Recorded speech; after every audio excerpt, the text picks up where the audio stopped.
In the vast expanse of space, Commander Olivia Bennett stood on the bridge of her flagship, the ECS Intrepid.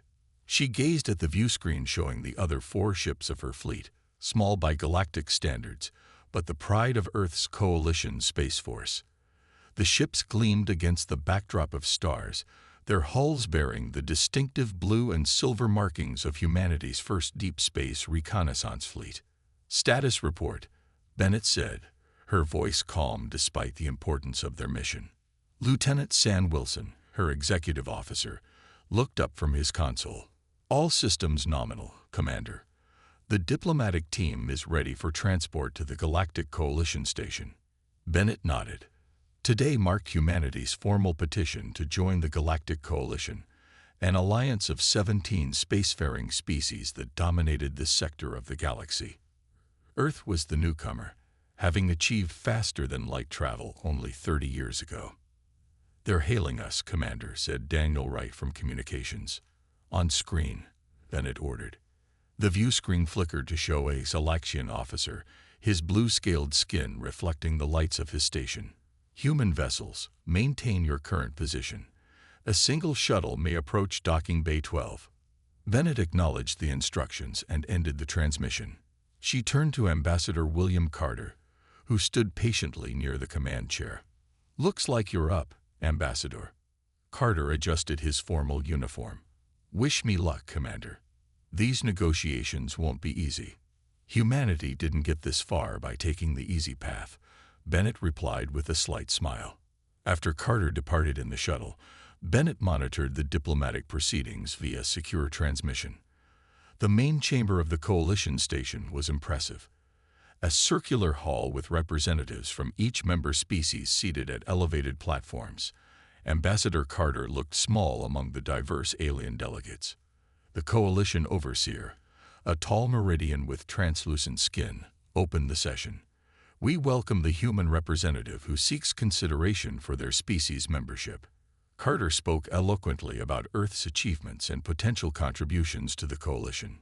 Some delegates nodded with interest, but Bennett noticed the Zelarian representative, a reptilian humanoid with crimson scales, watching with obvious disdain. When Carter finished, the Zelarian rose. "While we acknowledge humans have achieved spaceflight, they remain primitive by our standards. Their weapons are rudimentary. Their understanding of quantum physics is elementary, and their fleet," he gestured dismissively, "is tiny. How could such a small force contribute to coalition security?" Several delegates murmured in agreement. Bennett felt her jaw tighten as she watched. Carter remained diplomatic. "What we lack in numbers, we make up for in innovation and adaptability." "Admirable qualities," the Zelarian replied with a sneer, "but hardly sufficient. I've reviewed the specifications of your vessels. They would barely qualify as escort ships in our fleet." The debate continued, with various representatives questioning Earth's readiness. Bennett's crew watched in silence, their expressions hardening as their capabilities were repeatedly dismissed. Suddenly, a piercing alarm cut through the chamber. The Meridian Overseer touched a control panel, and a holographic projection appeared in the center of the room. "We're receiving a distress signal from Proxima IV," the Overseer announced. "The colony is under attack by the Black Star pirates." The chamber erupted in concerned voices. Bennett immediately checked the tactical display on the Intrepid. The pirate force was substantial, at least 20 ships bombarding the colony's defenses. "Our closest battle group is 3 days away at maximum speed," reported a Xalaxian officer. Bennett opened a channel to the station. "Coalition Command, this is Commander Bennett. The Earth fleet can reach Proxima IV in 7 hours. The Zelarian laughed. "You would send 5 tiny ships against a pirate armada. They would be destroyed immediately." "Maybe," Bennett replied steadily, "but we're the only option those colonists have right now." A tense silence fell over the chamber. Finally, the Overseer nodded. "The human assessment is correct. Commander Bennett, your assistance would be appreciated." Bennett signaled her crew to prepare for departure. As Ambassador Carter returned to the ship, The Zilarian's final warning came through. Your toy ships won't last an hour against real combat vessels. Bennett's only response was to order her fleet to jump position. The humans had been underestimated their entire history. Today would be no different. Ambassador Carter strode onto the bridge of the Intrepid, his diplomatic composure slightly cracked. Those arrogant. He started, then took a deep breath. Commander, are we really doing this? We are, Bennett confirmed, her attention focused on the holographic display showing their jump coordinates. The Coalition fleet is scattered across 3 sectors. By the time they mobilize, Proxima IV could be lost. The ambassador studied her face. You know the Zilarians are hoping we'll fail. Let them hope, Bennett replied. Saving lives matters more than politics. Lieutenant Wilson looked up from his console. Jump calculations complete. All ships reporting ready, Commander. Bennett opened a channel to her small fleet. This is Commander Bennett. The situation at Proxima IV is critical. 20-plus pirate vessels are attacking a civilian colony with minimal defenses. We're the only ones who can reach them in time. She paused, allowing her words to sink in. I won't pretend this will be easy. We're outnumbered 4-1. The Coalition doesn't believe we can succeed. But the 5,000 colonists on that planet don't have the luxury of waiting for someone else to save them. Engineer Jack Forrester's voice came through from the engine room. The new shield modifications are untested in full combat, Commander, but they'll hold. The swarm drones are prepped and ready, added Tactical Officer Sofia Martinez. Just give the word. Bennett nodded, pride welling in her chest. Coalition representatives will be monitoring our approach. They expect us to fail. They've mocked our ships, our technology, and our capabilities. Today, we show them what humans do best. Defy expectations. She settled into her command chair. Prepare for FTL jump in 3, 2, 1. The 5 human ships vanished into the dimensional fold of FTL space, leaving the Coalition station behind. In the dark observation room of the station, several Coalition representatives gathered around monitoring equipment. The Zilarian delegate, Vorax, watched with thinly veiled amusement. Their ships are barely armed transports, he commented to the Xalaxian admiral beside him. How do they expect to engage a pirate fleet? The admiral, more experienced in warfare than politics, merely shrugged. We shall see. Meanwhile, in the swirling corridor of FTL space, the human fleet raced toward Proxima IV. Bennett used the transit time to brief her captains on their strategy. Captain Lawson, your ship will focus on evacuating colonists if the defense fails. Captain Rivera, coordinate with Martinez on deploying the swarm drones. Captain Chen, your vessel has our best electronic warfare suite. Focus on disrupting their communications. Captain Ellis, your ship will partner with the Intrepid for the main assault. Each captain acknowledged their orders with determination rather than doubt. In the engine room, Forrester and his team made final adjustments to the shield harmonics. The pirates won't expect adaptive shielding, he told his assistant. They'll hit us once, maybe twice, before we analyze their weapon frequencies and adapt.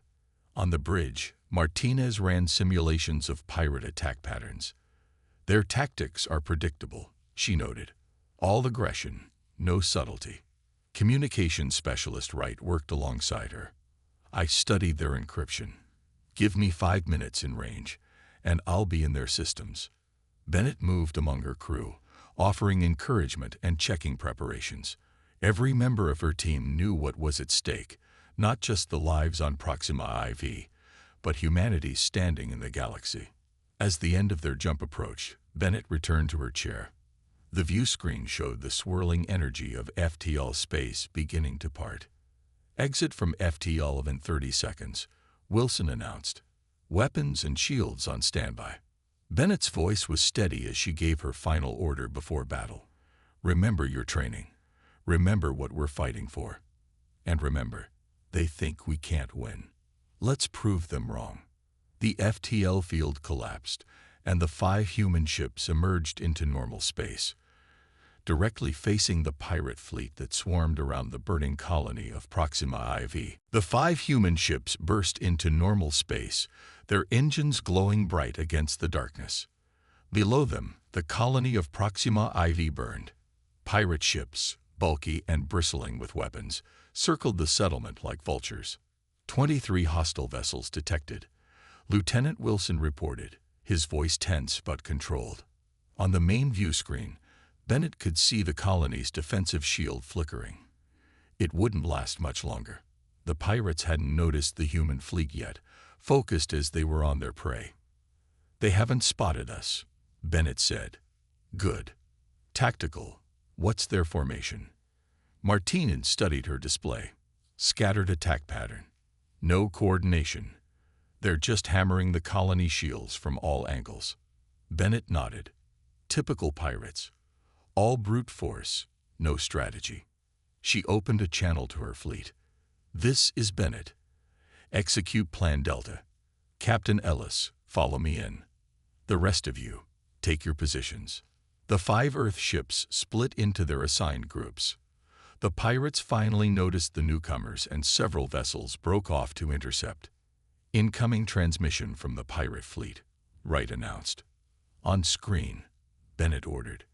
A scared Draconian appeared, his scaled face twisted in a sneer. "Human vessels. This is Captain Vex of the Black Star Fleet. Leave now, and you might survive." Bennett faced the pirate calmly. "This is Commander Bennett of the Earth Coalition Space Force. Stand down and withdraw from Proxima IV, or we will remove you." Laughter erupted from the pirate bridge. 5 tiny ships against my armada. Your bravery is matched only by your stupidity. The transmission cut off. Bennett turned to Martinez. "They're about to fire. Everyone brace." 6 pirate vessels launched a coordinated barrage. Energy weapons and projectiles streaked toward the human ships. "Incoming fire in 3, 2, 1. Martinez called. The impacts rocked the Intrepid, but the shields held. In the engine room, Forrester's team worked frantically, analyzing the pirate weapons. "Commander," Forrester's excited voice came through. "We've got their energy signatures. Recalibrating shields now." On the Coalition observation station, the alien representatives watched in surprise. "Their shields should have collapsed," the Galaxian admiral remarked. The Zelarian delegate leaned forward. "A lucky defense. The next volley will finish them." Back on the Intrepid, Bennett watched as the pirate ships regrouped for another attack. "Status on shield adaptation?" she asked. "Complete," Forrester replied. "They're using standard Krajian phase disruptors. Our shields are now modulated to disperse that energy pattern." The pirates fired again, a massive barrage that engulfed the human ships in light and energy. When the glow faded, all 5 Earth vessels remained intact, their shields shimmering but stable. On the pirate flagship, Captain Vex slammed his fist down. "Impossible. Hit them again. All weapons." The 3rd attack produced the same result. On the observation station, the Coalition representatives murmured in shock. "Those shields," the Meridian scientist whispered. "They're adapting to each attack. I've never seen technology like this outside theoretical papers." Bennett smiled as the pirate fleet's confusion became evident in their movements. "Now, Martinez, deploy the swarm." Martinez activated her console. Swarm drones deploying. All units active. From the underside of each human ship, hundreds of small, dart-like objects emerged. Each was barely larger than a human hand, but they moved with perfect coordination, forming complex patterns as they accelerated toward the pirate fleet. "What are those?" the Zelarian delegate demanded, pointing at the swarm on the observation screen. "Unknown," the admiral admitted. "Some kind of miniature drone technology." The swarm enveloped the nearest pirate vessels. Wherever they touched, the pirates' weapons systems sparked and went dark. Shield generators failed. Communication arrays shut down. 3 pirate ships drifted helplessly, disabled by the invisible attacks of the tiny drones. The others fired wildly, trying to hit the small, fast-moving targets, but their weapons were designed for ship-to-ship combat, not precision strikes against tiny adversaries. Bennett watched with satisfaction as confusion spread through the pirate fleet. "Right, are you in their systems yet?" The communications specialist nodded. "Yes, Commander. I have access to their command channels." "Good," Bennett replied, her eyes focused on the battle display. "Let's show them what a tiny fleet can really do." Wright's fingers danced across his console. "I'm in their communication network, implementing false command protocols now." Across the battlefield, several pirate ships suddenly changed course, colliding with their allies or firing at empty space. Their captains shouted contradictory orders, unable to determine which commands were real and which were Wright's fabrications. "Captain Vex is trying to regain control," Wright reported. "He's switching to backup communication systems." Bennett nodded. "Stay with them. Martinez, time for Phase 2. The tactical officer grinned, executing hammer and anvil. The 5 human ships suddenly accelerated, moving in a pattern that seemed random to observers but was precisely calculated. The Intrepid and Ellis's ship, the Dauntless, swept toward the largest concentration of pirates. Meanwhile, the other 3 vessels positioned themselves on the far side of the engagement zone. On the Coalition observation station, the Meridian scientist pointed excitedly at the display. "Look at their maneuverability. Ships that size shouldn't be able to change vector so quickly." The Salaxian admiral nodded, professional interest overcoming his skepticism. "They're executing a complex pincer movement, but with only 5 ships." In space, the human fleet moved with perfect coordination. The swarm drones created a net of disruption, herding the pirate vessels into position. Bennett watched the tactical display with intense focus. "All ships in position," Wilson confirmed. "The pirates are clustered in the target zone." "Execute firing pattern Alpha," Bennett ordered. "Precision strikes only. Disable, don't destroy." From the 5 human ships, unusual weapons fire erupted, not the expected energy beams, but precisely targeted electromagnetic pulses and focused ion bursts. Each shot disabled a specific system on the pirate vessels: propulsion, weapons, or shields, but left life support intact. "What kind of weapons are those?" the Zelarian delegate demanded. The admiral shook his head. "Nothing in our database matches this configuration." On Proxima IV, colonists emerged from shelters to watch the battle above. What had begun as a one-sided slaughter by the pirates had transformed into something else entirely, a masterclass in tactical precision. 8 pirate ships now drifted helplessly. 5 more struggled with partial systems failures. The remainder attempted to regroup around Captain Vex's flagship, a massive vessel twice the size of the Intrepid. "We've neutralized over half their fleet," Martins reported. "The rest are falling back to defensive positions." Bennett nodded. "Right, open a channel to Vex."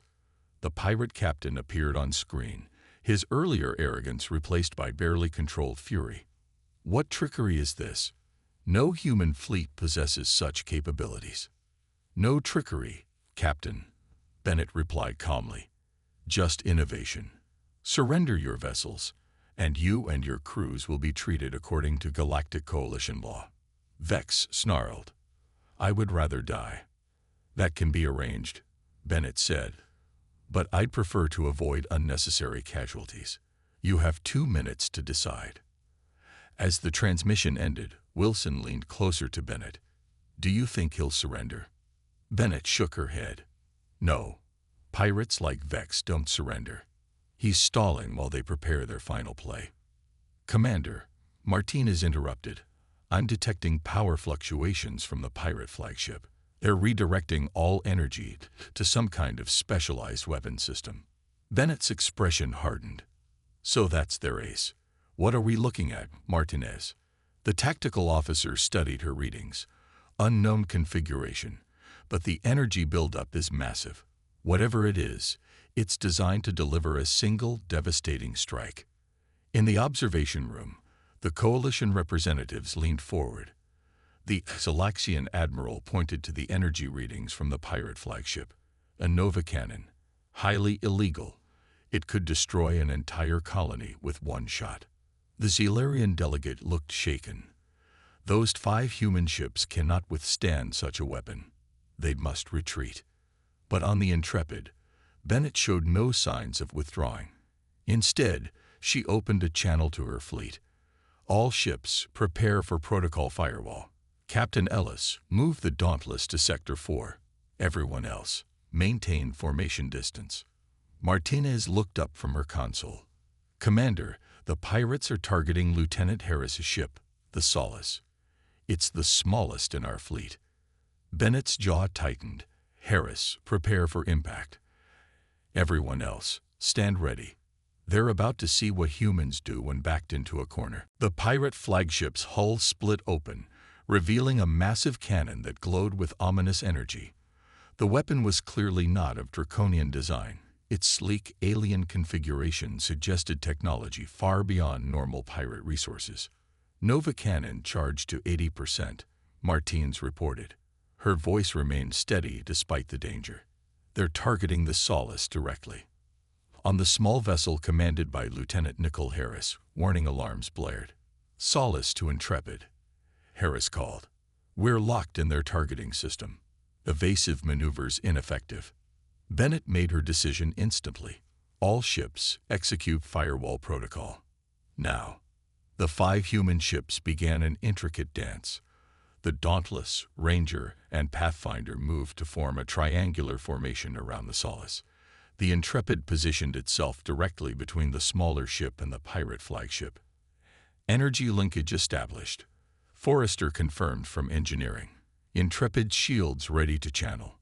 On the observation station, the alien representatives watched in confusion. What are they doing? The Xelarian asked. They're making themselves an easier target by clustering together. The Salaxian admiral shook his head. I don't understand their strategy. That formation offers no tactical advantage. In space, Vex watched the human ship's movement with cruel satisfaction. They think they can protect their smallest vessel. Perfect. We'll destroy 2 for the price of 1. He turned to his weapons officer. Fire when ready. The Nova cannon reached full charge. A blinding beam of concentrated energy erupted from the pirate flagship, heading straight for the Intrepid and the Solace behind it. The impact was catastrophic. The Intrepid's shields flared brilliantly as the destructive energy struck. For a moment, it seemed the ship would be vaporized. But something unexpected happened. Instead of collapsing, the Intrepid's shields began to pulse with rhythmic patterns of light. Energy flowed visibly between the 5 human ships, moving along invisible pathways. Energy redistribution at maximum. Forrester shouted over the groaning of the Intrepid's hull. Holding at 92% efficiency. The Nova cannon's beam continued for 15 seconds, pouring destructive force into the human formation. When it finally ceased, Vex leaned forward expectantly, waiting for the glow to fade and reveal the destroyed vessels. Instead, all 5 human ships remained intact. Their shields were weakened but still functioning. Most surprisingly, the Solace, the intended target, appeared completely undamaged. Impossible. Vex slammed his fist on his command console. No shield can withstand a Nova cannon. On the Intrepid, Bennett checked damage reports. Status of the fleet. Intrepid shields at 30%. Wilson reported. All other vessels reporting minimal damage. The energy distribution network performed beyond expectations. Bennett nodded. And the Solace. Fully operational. Commander, Harris replied, relief evident in her voice. The firewall protocol worked perfectly. We didn't take a scratch. On the observation station, the coalition representatives stood in stunned silence. Finally, the Meridian scientist spoke. Did they just share shield energy between ships? That's theoretically impossible. Apparently not for humans, the admiral replied quietly. Bennett straightened in her command chair. Right. What's the status of the Nova cannon? Their energy cells are depleted, the communications specialist reported. Recharge estimate, 20 minutes minimum. They won't get 20 minutes, Bennett said firmly. Martinez, target their weapon systems. All ships, prepare for final assault. The human vessels broke formation, their movements now aggressive rather than defensive. The Intrepid led the charge, heading straight for Vex's flagship. Commander, Wright called, we're receiving multiple surrender signals from the pirate fleet. 6 vessels have powered down their weapons and engines. Bennett nodded. Acknowledged. Focus on the remaining ships. Captain Vex has one more chance to surrender before we disable his vessel. The pirate flagship frantically tried to bring its conventional weapons online, but the Nova cannon had drained most of its power reserves. The human ships closed in, their precision weapons picking apart the pirates' defenses with surgical accuracy. On Proxima IV, colonists poured out of their shelters, cheering as they watched the pirate fleet crumble against the seemingly unstoppable human force. What had begun as certain defeat had transformed into an astonishing victory. With Vex's surrender, a calm settled over the battlefield. The remaining pirate ships powered down their systems one by one. Bennett directed her fleet with practiced efficiency. Harris, Ellis, secure the primary vessels. Chen, maintain position above the colony and scan for any pirate stragglers. Rivera, begin casualty assessment and deployment of medical teams to the surface. The 5 human ships moved with purpose, their crews executing capture procedures with remarkable precision. Marines in sleek boarding armor deployed from the Intrepid and Dauntless, securing the pirate vessels and detaining their crews. On the pirate flagship, Captain Vex and his officers were placed under guard. The draconian pirate leader glared at the human Marines surrounding him. How? He demanded as Commander Bennett stepped onto his bridge. How did 5 ships defeat my entire fleet? Bennett looked around the captured bridge, noting the stolen technology cobbled together from various species. You relied on brute force and stolen weapons you barely understand. We relied on innovation and cooperation. She nodded to her Marines. Take them to the brig. As Vex was led away, he hissed, the Coalition will never accept humans as equals. They'll take your technology and discard you. Bennett didn't reply. She had more important concerns than a pirate's bitter predictions. Down on Proxima IV, the human medical teams worked alongside colony doctors to treat the injured. The damage was extensive. Several buildings destroyed, infrastructure compromised. But the casualties were far fewer than expected. The pirates had focused on breaking the colony's defenses rather than targeting civilians. Governor Laura Reeves of Proxima IV personally greeted Bennett when she landed at the colony's administration center. Commander, I don't know how to thank you, Reeves said, her voice thick with emotion. The Coalition told us reinforcements were days away. Without your intervention, we wouldn't have survived another hour. Bennett clasped the governor's offered hand. We're just glad we arrived in time. Inside the administration building, Bennett received reports from her officers. Wright had accessed the pirates' data storage, discovering this wasn't a random attack. The Black Star fleet had been hired to test the colony's defenses, though the client remained unnamed. 13 pirate vessels captured intact, Martins reported. 8 more disabled beyond repair. 2 destroyed when they attempted to flee and fired upon our ships. Casualties? Bennett asked. 7 injured on our side, none critical, Wilson replied. Pirate casualties estimated at 38 dead, over 100 injured. Colony reports 23 civilian deaths and 62 injured, mostly before our arrival. Bennett nodded solemnly. Each death weighed on her, even those of the pirates. And the Nova cannon. Secured, Forrester confirmed. It's definitely not pirate technology. The design suggests Hilarian origin, though heavily modified. This information gave Bennett pause. The Zilarians were Coalition members. If they were supplying weapons to pirates, that represented a serious breach of Coalition law. Before she could consider the implications further, a communication came through from orbit. Commander, Lieutenant Wilson called. 3 Coalition battlecruisers have just entered the system. They're requesting to speak with you. Bennett straightened her uniform. Put them through. The holographic display activated, showing a stern Salaxian admiral, the same one who had been watching from the observation station. "Commander Bennett," the admiral said, his tone formal, but notably lacking the dismissiveness from earlier. "The Coalition Council has sent us to assist with the situation at Proxima IV. We did not expect to find it already resolved." Bennett maintained a professional demeanor. "The pirates have been neutralized, Admiral. We're currently providing medical assistance to the colony and securing the captured vessels." The admiral seemed momentarily at a loss for words. Finally, he said, "The Council has been monitoring your engagement. Your tactics and technology were unexpected. We request permission to send teams to assist with the prisoner transfer." "Permission granted," Bennett replied. "We welcome the assistance." As the transmission ended, Bennett turned to find her officers watching her with barely concealed pride. They arrived awfully quickly for ships that were supposedly days away. Martinez observed with a slight smile. Bennett allowed herself a small grin. Amazing how the definition of impossible can change in just a few hours. Outside, the first Coalition shuttles began descending toward the colony.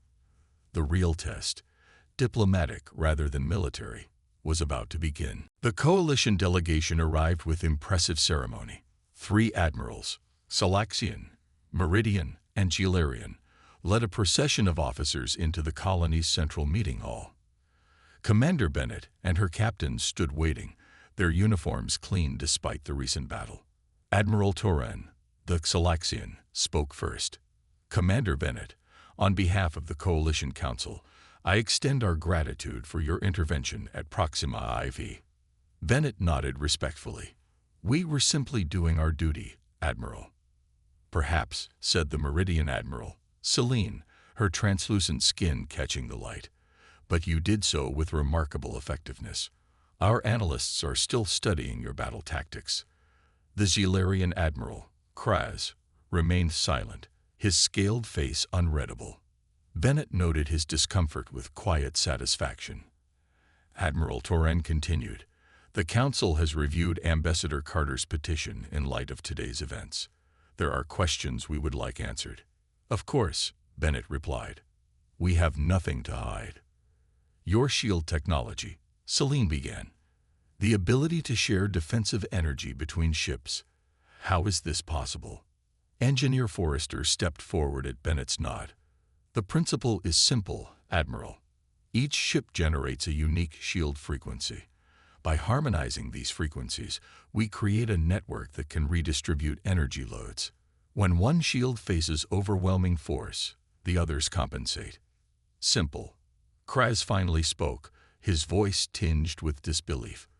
"Our best scientists deemed such technology theoretically impossible." Forrester shrugged.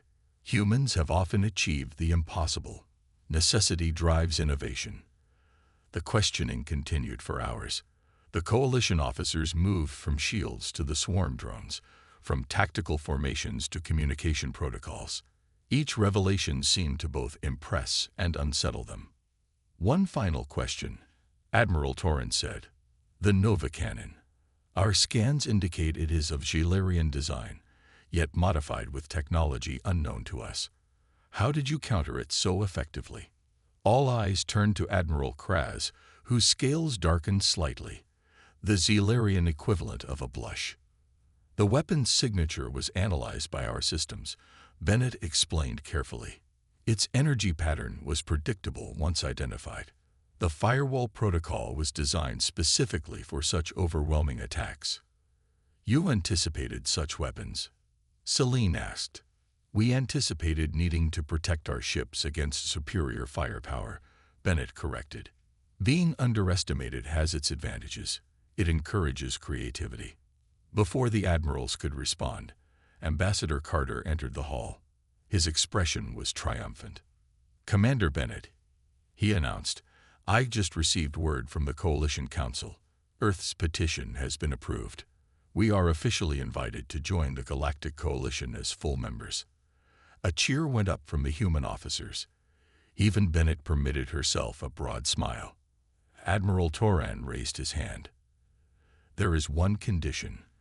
The Council requests that Earth share its defensive technologies with the Coalition. For the common good, of course. Bennett and Carter exchanged glances. We would be happy to collaborate on mutual defense, Carter replied diplomatically, once our membership is formalized. Later, as the Coalition ships prepared to depart with the pirate prisoners, Admiral Kraz approached Bennett privately. I misjudged your capabilities, Commander, he admitted reluctantly. A mistake I will not repeat. Bennett studied the Zilarian. The Nova Cannon's Zilarian origin is troubling, Admiral. I trust the Coalition will investigate how such a weapon fell into pirate hands. Kraz's scales rippled with tension. Indeed, such an investigation will be thorough. After the Coalition fleet departed, Bennett stood with her officers on the colony's observation deck, watching the stars. The 5 Earth ships remained in orbit, looking small but undeniably powerful against the vast backdrop of space. They won't underestimate humans again, Martinez observed. No, Bennett agreed. Though I suspect some will try to control what they don't understand. Let them try, Forrester said confidently. We've got plenty more surprises. Governor Reeves joined them, offering glasses of Proximan wine. A toast, she proposed, to the fleet that saved our world. Not to the fleet, Bennett corrected gently, to human ingenuity. Throughout our history, we've faced overwhelming odds and found ways to prevail. It's not our ships that make us formidable. It's our ability to adapt, to innovate, to work together in ways others cannot imagine. As known was never the true measure of strength.